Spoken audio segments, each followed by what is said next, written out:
এই চন্দ্র সূর্য গ্রহ তারা পাহাড় পর্বত নদী নালা হলো কার ইশারায়, বলো এ জগৎ উজালা। আলহামদুলিল্লাহি রাব্বিল আলামিন ওয়াসসালাতু ওয়াসসালামু আলা সাইয়্যিদিল আমবিয়াই ওয়াল মুরসালিন, আম্মা বা'দ, ফাআউযু বিল্লাহি মিনাশ শাইতানির রাজীম, বিসমিল্লাহির রহমানির রহিম। প্রিয় নবী সাল্লাল্লাহু তাআলা আলাইহি ওয়াসাল্লামের উপর দরুদ শরীফ পাঠ করার অসংখ্য ফজিলত ও বরকত রয়েছে। আসুন দরুদ শরীফের খুবই সুন্দর একটি ফজিলত শ্রবণ করি। প্রিয় নবী সাল্লাল্লাহু তাআলা আলাইহি ওয়াসাল্লাম ইরশাদ করেন, যে ব্যক্তি আমার উপর একবার দরুদ শরীফ পাঠ করে, আল্লাহ পাক তার উপর 10 বার রহমত নাজিল করেন, তার 10টি গুনাহ ক্ষমা করে দেন এবং তার 10টি পদমর্যাদা বৃদ্ধি করে দেন। সাল্লু আলাল হাবিব সাল্লাল্লাহু তাআলা আলা মুহাম্মদ সাল্লাল্লাহু তাআলা ওয়া আলা আলিহি ওয়া সাহবিহি ওয়া বারিক ওয়া সাল্লিম। মাদানী চ্যানেলের দর্শকবৃন্দ এবং ছোট্ট বন্ধুরা, বিস্ময়কর পৃথিবী প্রোগ্রামে আপনাদের সবাইকে জানাই স্বাগতম। ছোট বন্ধুরা, হযরত আদম আলা নবীনা ওয়া আলাইহিস সালাতু ওয়াস সালামকে যখন জান্নাত থেকে পৃথিবীতে নামিয়ে দেওয়া হয়েছিল, তখন তিনি আলা নবীনা ওয়া আলাইহিস সালাতু ওয়াস সালাম বাইতুল্লাহর হজ করেন। অতঃপর যখন ফেরেশতাদের সাথে সাক্ষাৎ হলো, তখন ফেরেশতাগণ তাকে বললেন, হে আদম আলা নবীনা ওয়া আলাইহিস সালাতু ওয়াস সালাম, আপনার হজ কবুল হয়েছে, আর আমরা আপনার 2000 বছর পূর্বে বাইতুল্লাহর হজ করেছিলাম। তখন হযরত আদম আলা নবীনা ওয়া আলাইহিস সালাতু ওয়াস সালাম তাদেরকে জিজ্ঞেস করলেন, তোমরা হজে কি পাঠ করতে? তারা বলল, আমরা সুবহানাল্লাহি ওয়ালহামদুলিল্লাহি ওয়ালা ইলাহা ইল্লাল্লাহু ওয়াল্লাহু আকবার পাঠ করতাম। তখন হযরত আদম আলা নবীনা ওয়া আলাইহিস সালাতু ওয়াস সালাম তাওয়াফে এটি পাঠ করতেন এবং আল্লাহর দরবারে প্রার্থনা করতেন, হে আল্লাহ, আমার বংশধরদের মধ্য থেকে এই ঘরের নির্মাণকারী মনোনীত করুন। আল্লাহ তাআলা ওহী পাঠালেন যে, আমি আমার ঘর তোমার সন্তানদের মধ্য থেকে আমার খলিল হযরত ইব্রাহিম আলা নবীনা ওয়া আলাইহিস সালাতু ওয়াস সালামের মাধ্যমে তৈরি করাবো, আর আমি তার হাতে এই ঘর নির্মাণের ফয়সালা করেছি। যখন হযরত নূহ আলা নবীনা ওয়া আলাইহিস সালাতু ওয়াস সালামের সময়ে প্লাবন আসলো, তখন আল্লাহ পাক বাইতুল্লাহ শরীফকে চতুর্থ আসমানে উঠিয়ে নেন। তার সবুজ জমরত পাথর দ্বারা নির্মিত ছিল, আর তার মধ্যে জান্নাতের বাতি সমূহের একটি বাতি ছিল। হযরত জিবরাইল আলাইহিস সালাতু ওয়াস সালাম হাজরা আসওয়াদকে উঠিয়ে জাবালে আবু কুবাইসে রেখে এসেছিলেন, যাতে সেটি বন্যায় নিরাপদে থাকে। হযরত ইব্রাহিম আলা নবীনা ওয়া আলাইহিস সালাতু ওয়াস সালামের যুগ পর্যন্ত বাইতুল্লাহর জায়গা খালি ছিল। যখন তার ঘরে হযরত ইসমাইল আলা নবীনা ওয়া আলাইহিস সালাতু ওয়াস সালাম এবং হযরত ইসহাক আলা নবীনা ওয়া আলাইহিস সালাতু ওয়াস সালাম জন্মগ্রহণ করলেন, তখন আল্লাহ তাআলা তাকে বাইতুল্লাহ শরীফ নির্মাণের আদেশ দেন। তিনি আলা নবীনা ওয়া আলাইহিস সালাতু ওয়াস সালাম আরজ করলেন, হে আল্লাহ, আমাকে এর নিদর্শন বর্ণনা করুন। আল্লাহ তাআলা বাইতুল্লাহ শরীফের আকৃতির সমান একটি মেঘ নাজিল করলেন, যা হযরত ইব্রাহিম আলা নবীনা ওয়া আলাইহিস সালাতু ওয়াস সালামের সাথে সাথে চলতে থাকলো। এমনকি যখন তিনি আলা নবীনা ওয়া আলাইহিস সালাতু ওয়াস সালাম মক্কায়ে মুকাররমায় পৌঁছলেন, তখন যেখানে কাবা ঘর নির্মাণ করা ছিল, ওই জায়গায় মেঘ দাঁড়িয়ে গেল। তখন তাকে আহ্বান করা হলো, হে ইব্রাহিম আলা নবীনা ওয়া আলাইহিস সালাতু ওয়াস সালাম, এই মেঘের ছায়ায় বাইতুল্লাহ নির্মাণ করো, আকৃতিতে কমও করবে না, বেশিও করবে না। হযরত জিবরাইল আলাইহিস সালাতু ওয়াস সালাম হযরত ইব্রাহিম আলা নবীনা ওয়া আলাইহিস সালাতু ওয়াস সালামকে বলতে থাকতেন, আর তিনি স্থাপনা তৈরি করে যেতেন। হযরত ইসমাইল হযরত ইব্রাহিমকে পাথর উঠিয়ে উঠিয়ে দিতেন, আর এইভাবেই পবিত্র কাবা ঘর নির্মাণ করা হয়। ছোট বন্ধুরা, এটি তো আপনারা হযরত আদম আলা নবীনা ওয়া আলাইহিস সালাতু ওয়াস সালাম এবং হযরত ইব্রাহিম আলা নবীনা ওয়া আলাইহিস সালাতু ওয়াস সালামের মাধ্যমে পবিত্র কাবা ঘর নির্মাণের ঘটনা শ্রবণ করলেন।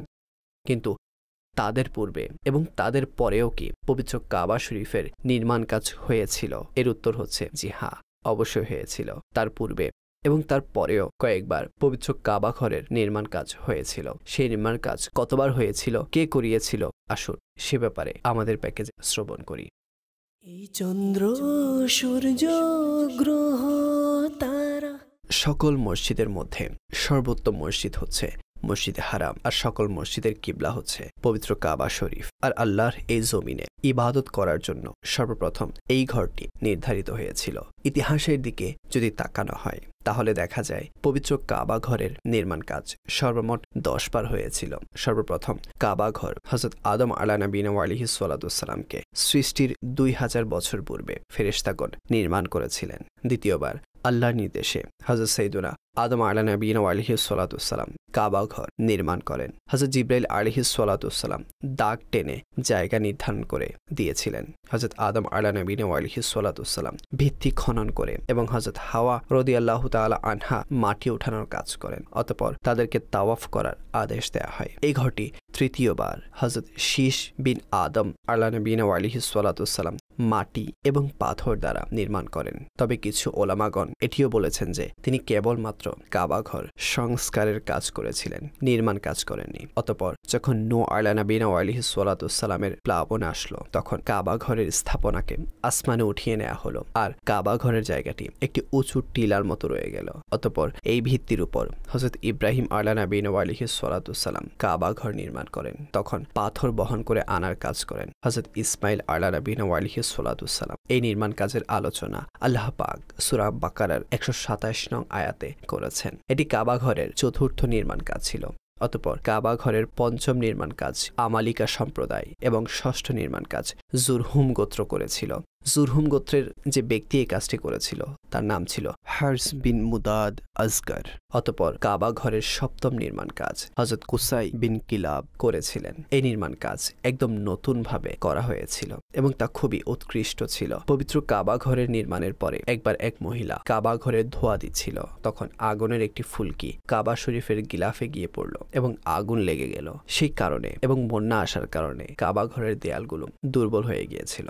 তখন মক্কায় মুকাররমার সম্মানিত কুরাইশ গোত্র একে পুনরায় নির্মাণ করেন, যার মধ্যে হুজুর সাল্লাল্লাহু তাআলা আলাইহি ওয়াসাল্লাম অংশগ্রহণ করেছিলেন। এটি কাবা ঘরের অষ্টম নির্মাণ কাজ ছিল। স্মরণ রাখবেন, কুরাইশদের ওই নির্মাণ কাজে হাতিমকে কাবা ঘরের অন্তর্ভুক্ত করা হয়নি। এর কারণ হলো কুরাইশদের নিকট হালাল সম্পদ এতটুকুই ছিল যতটুকু দ্বারা এই ঘরের নির্মাণ কাজ করা যেত।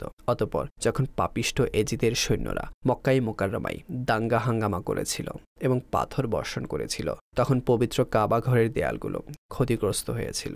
এ কারণে হযরত আব্দুল্লাহ ইবনে জুবাইর রাদিয়াল্লাহু তাআলা আনহু কুরাইশদের সময়ে বাদ পড়া হাতিমকেও কাবা ঘরের সাথে অন্তর্ভুক্ত করে হযরত ইব্রাহিম আলাইহিস সালাতু ওয়াসসালামের বুনিয়াদের উপর নতুনভাবে নির্মাণ করেন।